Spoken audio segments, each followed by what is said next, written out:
იცით რა, მე ვფიქრობ, რომ ეს ერთი მტკიცებულება კიდევ ერთჯერ არის იმის მტკიცებულება, რომ ყოველთვის აზრი აქვს წინააღმდეგობას, არგუმენტირებულ დასაბუთებას. იმთავითვე ეტყობოდა, რომ სრულიად გაუაზრებელი რეფორმის ერთგვარი როცა შეხვდა წინააღმდეგობა ამ რეფორმას, ერთგვარი ამის გადაფარვა იყო და სრულიად არაადეკვატური პასუხი იყო გამოსავლის ძიებად ორი უნივერსიტეტის გაერთიანების შემოთავაზება.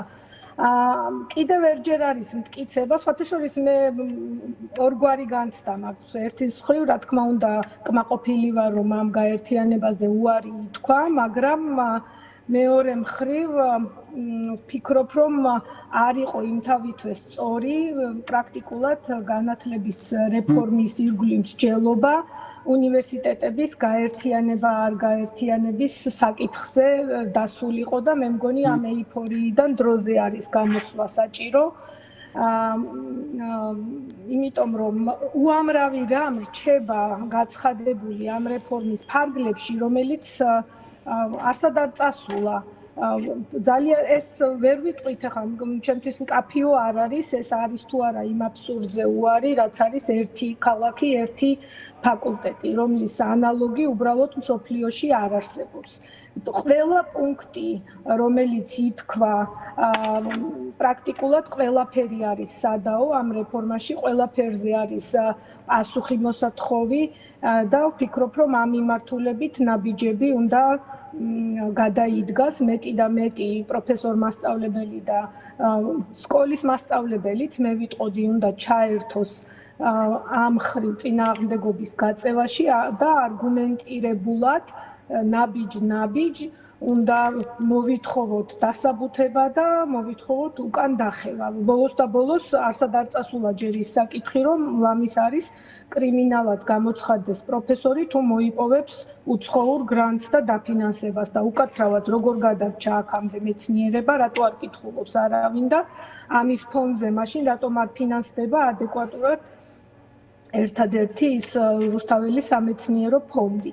ასე რომ ძალიან ბევრი კითხვები არის პროგრამულ ნაწილში, ერთი ფაკულტეტი, ერთი ქალაქი, დაფინანსების საკითხი, სწავლის ასე ვთქვათ, ვადების შემცირების საკითხი, ამიტომ დღის წესრიგიდან არ მოხსნილა განათლების რეფორმის ავკარგიანობაზე მსჯელობა, გაუაზრებლობაზე მსჯელობა, დაუსაბუთებლობაზე მსჯელობა და ამიტომ მე დიდად ეიფორიაში არ ვიქნებოდი. თუმცა, რა თქმა უნდა, ეს ნაბიჯი ამაზე უარი სწორად მიმაჩნია. უნივერსიტეტების გაერთიანება არაფერს არ წყვეტდა დადებითად. კი ბატონო, სხვათა შორის ხარისხის აწევა. დიახ, აი სხვათა შორის აი ერთი ქალაქი, ერთი ფაკულტეტი პრინციპი რომ ახსენეთ, აი სწორედ მაგით ახსნა თქვა კობახიძემ, აი ამ შეხვედრის მერე რომ სწორედ ერთი ქალაქი, ერთი ფაკულტეტის პრინციპის შესაბამისად სახელმწიფოს ტექნიკური უნივერსიტეტი გადაიქნება წმინდა ტექნიკურ უნივერსიტეტად და რომ ჰუმანიტარული სექტორი გადავა მილევად რეჟიმშიო ესეთი რაღაცა ახსნა მოგცა თავად პრემიერმა კობახიძემ, არ ვიცი ეს რამე სიცხადეს თქვენ მოგცემთ თუ არა? დიდად არ მომცემს სიცხადეს და რა თქმა უნდა თვითონ ეს მოდელი ერთი ქალაქი, ერთი ფაკულტეტი, როგორც გითხარით, არის აბსოლუტურად დაუსაბუთებელი, პლუს ამ ფაკულტეტში საერთოდ პროგრამას გულისხმობდო მინისტრის მოადგილე ბრძანა და ანალოგი ხო არა აქვს და თუ ეს მათი ნოუ-ჰაუა, არც არგუმენტირებული დასაბუთება არა აქვს და უბრალოდ ახლა თუ გაგრძელდება თავს მოხვევა, როგორც ასეთი და განათლების რეფორმას ზუსტად ეს იყო, სხვა არაფერი, იმიტომ რომ ვისთვისაც აკეთებ ხო, რეალურად დამიზნებული ხო უნდა ყოფილიყო, რომ მოსწავლესა და სტუდენტს მისცემოდა უკეთესი ხარისხის განათლება და მაღალკვალიფიციური კადრი ყოფილიყო უნივერსიტეტში აკუმულირებული. ამაზე დამიზნებული არ არის არც ერთი ნაბიჯი. ჯერ აქამდე რაც ვნახეთ და რაც იგეგმება, არც ის. ამიტომ ვფიქრობ, რომ ამ ხრივ რუტინულად ნაბიჯ ადამიანებს ყველას უნდა გავაგებინოთ როგორმე ეს ყველამ უნდა მოითხოვოს თავისთვისაც პასუხი, მოსთხოვოს ხელისუფალსაც პასუხი და შეიძლება მოკლედ ერთიანი წნეხის პირობებში რაღაც პატარ-პატარა, ასე ვთქვათ, წინსვლის მიღწევა. კი ბატონო, ქალბატონ თეა, აი თქვენ თქვით რომ ეს აჩვენებს რომ ბრძოლას ყოველთვის აქვს აზრი, აი ფიქრობთ რომ რაღაც აი პროტესტმა გამოიღო შედეგი, იმან რომ ძალიან ნაჩქარევად მიიღო თავად ხელისუფლებამ რაღაცა ეს გადაწყვეტილება თუ აი რეალურად რა მოიტანა ის რომ უკან დაიხიეს, ხო უკან დახევა ქვია ფაქტობრივად ამას.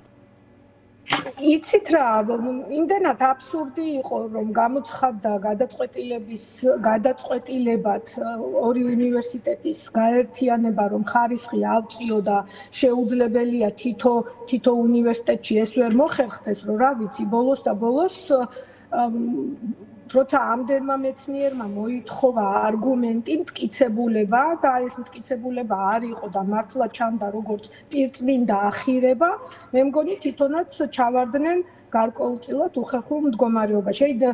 ის რომ არ უღირთ სიტყვაზე მეცნიერს, რომ არაფერი არ კითხო და მკვლევარს და განათლების სპეციალისტს ეს კარგი, მაგრამ 2 დღე მინისტრი და მინისტრის მოადგილე ამდენ ადამიანს, ასე ვთქვათ, უმტკიცებდნენ, რომ პროცესი დაძრულია, გადაწყვეტილება პოლიტიკური მიღებულია, ეს არ შეიცვლება, აი ამ რეჟიმში ახლა როგორღაც იმსჯელეთ, როგორ მოხერხდება პროგრამების დაახლოება ან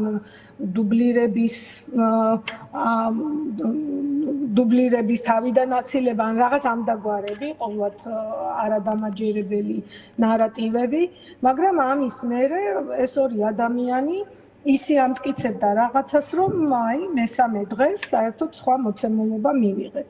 ეს იმთავითვე არადამაჯერებელია რეფორმა საზოგადოებისთვის, იმიტომ რომ აი რა არის ეს? რა ფორმა არის ურთიერთობის თუნდაც იმისთვის, ვისაც ეუბნები, რომ შენთვის ვაკეთებ საგანმანათლებლო სექტორი და მეორე მხრივ, ვინც წესით უნდა აღასრულოს ეს. საჩანს რაიმე დაგეგმვის კვალი ამ ქცევაში. არსად არ ჩანს, არც არის კონცეფციაც არის მხოლოდ თეზისების ჩამონათვალი, რომელსაც არ აქვს არავითარი ვალიდური მტკიცებულებები, არავითარი კვლევები და ბოლოს ამ ტექნოლოგიურ ეპოქაში ყველაფრის მოძიება შეუძლია და მოვიძიეთ გინდ გაერთიანების მაგალითები, გინდ ერთი ფაკულტეტი, ერთი ქალაქის მაგალითები, გინდ მეცნიერების დაფინანსების მაგალითები.